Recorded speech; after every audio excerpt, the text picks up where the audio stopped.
So you've been able to use your business as a vehicle to generate some wealth.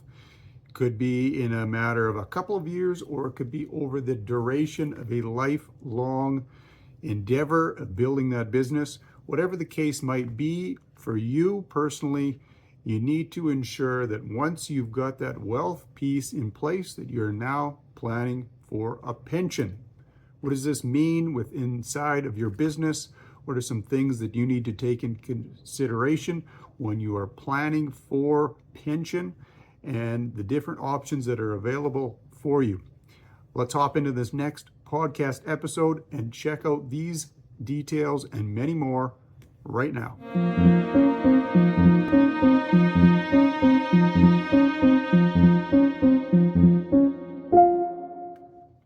Welcome to episode 44 of the Tax Talk podcast. Your host, as usual, Jared Pallon. And again, we are building on the planning process again. This time we are looking at pensions.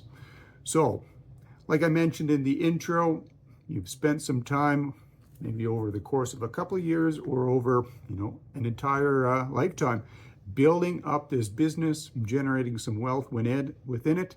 And now it is time to start planning for what this thing can do for your pension. So there are a number of different items that need to be taken into consideration when we're talking pension. I would say this is probably one of the more trickier avenues to deal with because there's so many variables that come into play that you don't really have control over.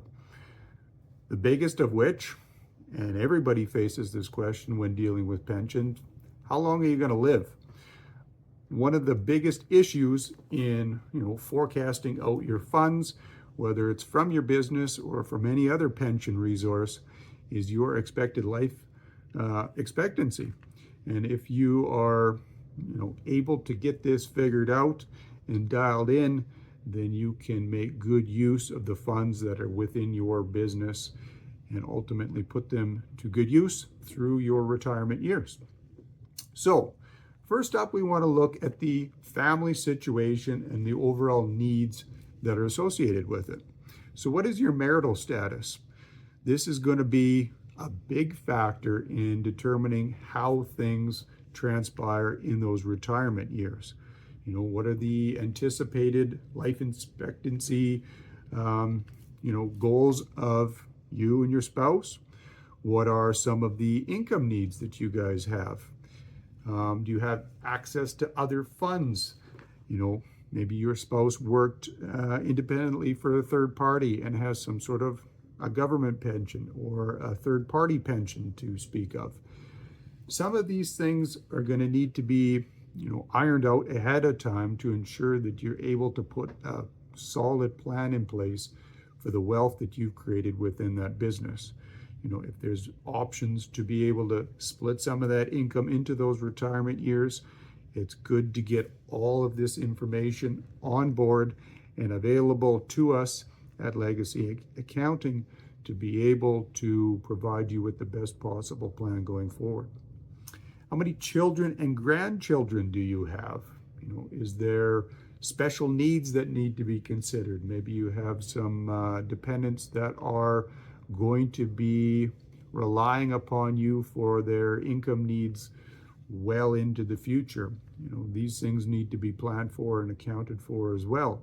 What is their marital status at this current time? What do you anticipate that looking like down the road? These are just some of the major questions that you want to ensure that you're asking and getting ironed out in the course of this pension planning exercise. Now on to that piece we briefly talked about before. So pensions outside of the business. So do you or your spouse have a pension from a third party? Beyond just looking at the internal assets of that business, it's important to understand the pension needs and resources that are coming from other places. So what you may want to consider is if the spouse has a fairly significant pension from that third party, then maybe you as the significant business owner are the one drawing out some more of the funds to kind of split and even out that income into those retirement years. Does that pension, last for the duration of their life and then pass on to you? Or is it just funds that they have invested themselves into RSPs that'll transfer into RIFs and that'll pass from one individual to the next upon death? So all these things kind of play in as a factor into your pension planning and ensuring that you are funding those retirement years in the most tax efficient way possible. The next big thing to consider is CPP and OAS. Now, I know a lot of clients come into the office, they're getting into those retirement years, 65 to 70, some of which have already gone ahead and started taking CPP and OAS. While this may be appropriate for your situation, if you have a significant amount of wealth built up within the business, it may be detrimental to start taking some of these amounts early on, especially in consideration to the OAS pension. If you go in excess of the thresholds, which I believe in 2024 was in and around 90,000, then the government starts to claw back these pension amounts from you. So to me, maybe a more prudent plan would be to say, as I get into these retirement years, I defer my CPP and my OAS, and I leave more room on the personal income tax side to draw down the wealth that I've accumulated in my business, thereby also improving the overall monthly payout of the CPP and the OAS. When you defer that to age 70, you avoid that OAS clawback, and it gives you more space in those lower tax brackets to draw more money out of your corporation in those quote-unquote retirement years. So that's something I think is very important to consider. If you're planning to take CPP and OAS, reach out to us here at Legacy to ensure we can kind of give you a full review and rundown of your situation to ensure you're not pulling those pension amounts too early when you've got funds sitting inside that company that could be used to fund those early retirement years, thereby deferring CPP and OAS and seeing a more healthy benefit paid to you on a monthly basis post 70 years old. Now, the next two are important to kind of consider not only on the tail end when you're getting into those retirement years, but more so looking at early and then reviewing often. And when we talk about pension, to me, and again, it applies to all of these aspects of the planning process, you don't want to leave the plan till the very end. Something happens in life, and then you decide to put these plans in place. You should always be planning each and every aspect of these out from the onset of your business right on through until the point where you've passed it on to someone else, or you've got a deemed disposal based on you passing away. The plan should always be in place and should be tweaked as you go along to ensure you're properly protected. So the first one I want to discuss is life insurance. This is probably more so important at the onset of the business. Maybe you've got a young family to consider. You want to ensure that should something happen to you, that they're going to be properly accounted for and taken care of upon your passing. If you put in this type of planning down the road, it may not be of as much value at that juncture because you've built up, significant wealth within that business.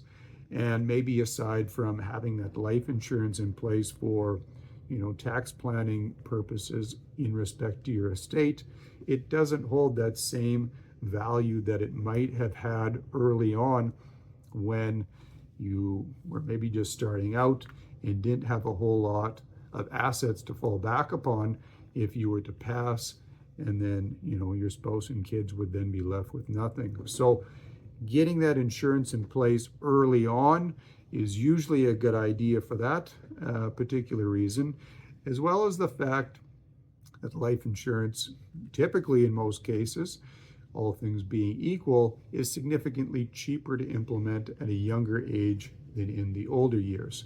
So if you're wanting to put this type of planning into place, it's important to reach out to the proper professional, an investment broker, someone that handles life insurance early on in your business career to ensure that you can implement it at the cheapest cost possible.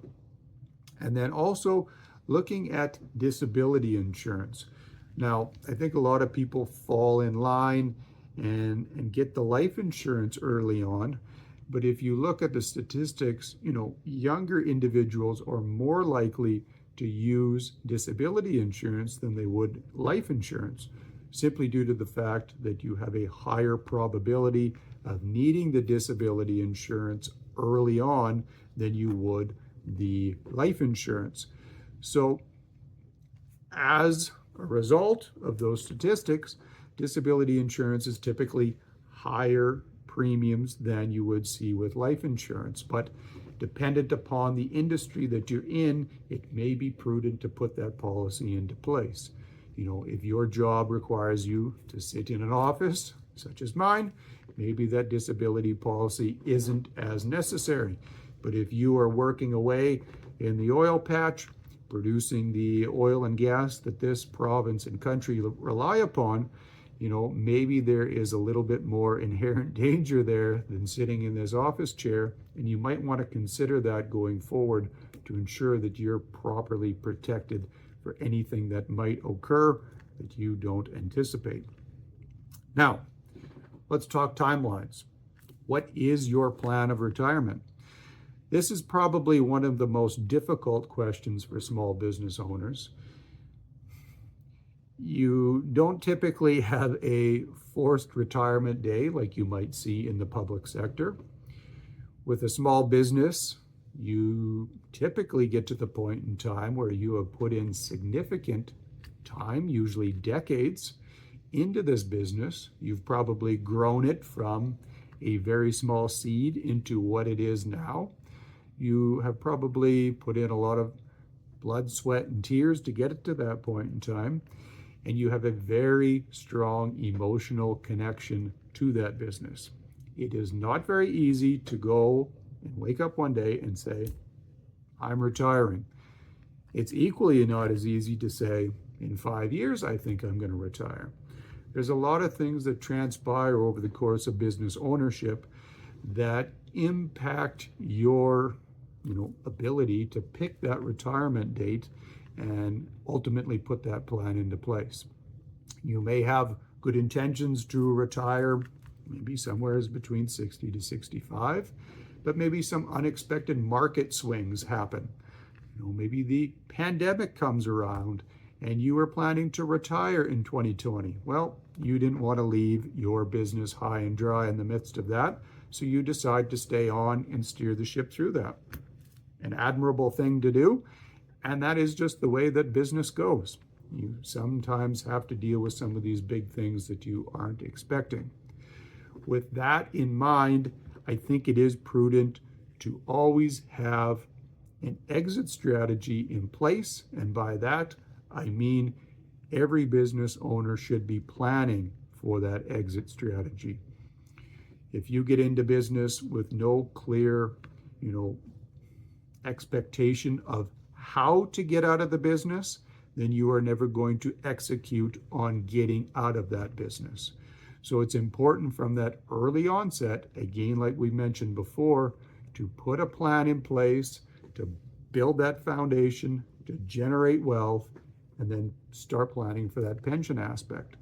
If you do these things and you consistently monitor that plan, you are going to be far better set up to actually make that exit from the business than the individual that just goes into the office or the shack on the oil field site and just focuses on that day or maybe at most that week. You're never going to have that long-term goal as to what is it that I want to do when I retire and what steps do I need to take to get myself there. Once you've kind of established when you want to retire, then you need to determine what you expect your retirement to look like. So typically speaking, when you get accustomed to a particular lifestyle, it's very difficult to then drop down to something that is not quite the same. So if you are used to pulling $200,000 of income from your business each year, you probably don't want to come to retirement and immediately fall back to something that is significantly less than that. So if you are taking these amounts out each year, let's say 200,000, you need to be putting your business in a place to which it is able to provide a retirement income that is going to be not necessarily comparable, because presuming by that point in time, you've paid off your mortgage and some of these larger debts, you're able to live cheaper, but you need to plan accordingly. You want to take some time to travel. Have you accounted for ongoing government spending that is going to lead to continued inflation? These things need to be taken into consideration when you are putting these plans into place to ensure when you ultimately make that exit out of your business that you're able to reap the rewards of all that hard work that you've put into it. In closing, I want to touch on just some lifestyle needs both now and in the future. So again, like I mentioned before, when we're looking at that pension piece, if you bring that information into us here at Legacy, we're able to kind of review that, bring in the whole family situation, and determine what the best way of allocating these funds are in the future. Additionally, we need to kind of see what your income is now, what your spouse's income is, what are some of the ongoing expenditures that you have, and then what impacts are going to have on your pension from the dependents that you have. Are you looking to, facilitate funding grandkids, education down the road, things of this nature? So you want to ensure that you've brought this all under one kind of platform, and you're making a plan to ensure that you've got the cash available to meet all of these expected needs. And then lastly, just looking at your income expectations upon retirement. So this kind of flows into this, exit strategy planning. If your plan is to eventually sell that building or that business or whatever the asset is that is underlying your business wealth, how is it that you're going to translate that into, a residual income? Are you looking at a vendor take-back mortgage, or are you going to sell that free and clear, take that cash, put it into a holding company, and then live off of the income that is generated from a stock portfolio or a real estate portfolio, like we mentioned in the previous video? It's important to understand where your retirement income is going to come from to ensure that you're able to meet the needs of you, your family, and your dependents going forward. Have you contributed to charities all your life? Do you anticipate keeping that particular effort and contribution on into your retirement years?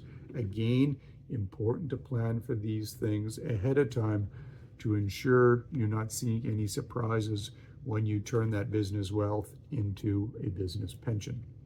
So that kind of wraps up this episode. Hope that was insightful.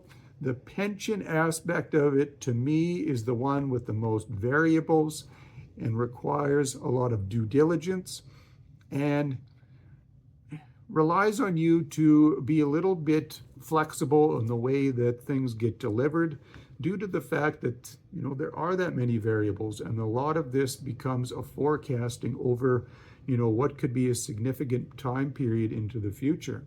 So as we mentioned, planning ahead of time to ensure that the wealth that you're generating will translate into a pension that you want to see to fund the retirement of your dreams is an important factor. If you just leave this to age 65 or 70 and then you decide, hey, I want out of my business, I want to retire, I want to do this, that, and the other thing, it's going to be significantly harder to put that plan into place because your window has shrunk, your options along with that have shrunken. So planning for that pension from the onset of the creation of your business is prudent planning on your behalf and will serve you well into the future. So again, for Legacy Accounting, I'm Jared Pallon.